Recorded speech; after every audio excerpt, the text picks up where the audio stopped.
کوټه کې یو افسوسناک واقعه مخې ته راغلې ده چې یو کس راپاڅېدلی دی او خپل د تره ښځه یې وژلې ده.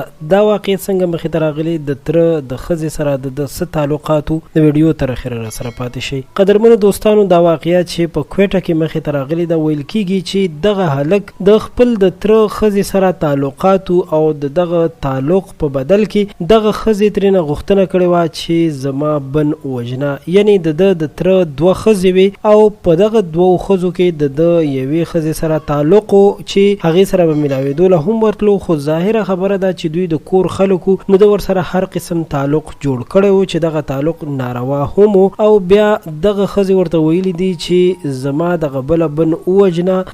دغه کوشش کړی دی، هغه بن یې هم وژلې ده ورته، او ورسره د هغې بچي هم وژلي دي چې بیا کله د هغې مرګ شوی دی نو د پوسټمارټم نه پس معلومه شوې ده چې د دې مرګ په زوره باندې شوی دی، یعنی په زبردستۍ وژل شوې ده. نو د هغې نه پس چې کله پولیسو تفتیش کړی دی نو دا واقعه مخې ته راغلې ده چې دې کس دا هر څه کړي دي. ډېر زیات ظلم یې کړی دی.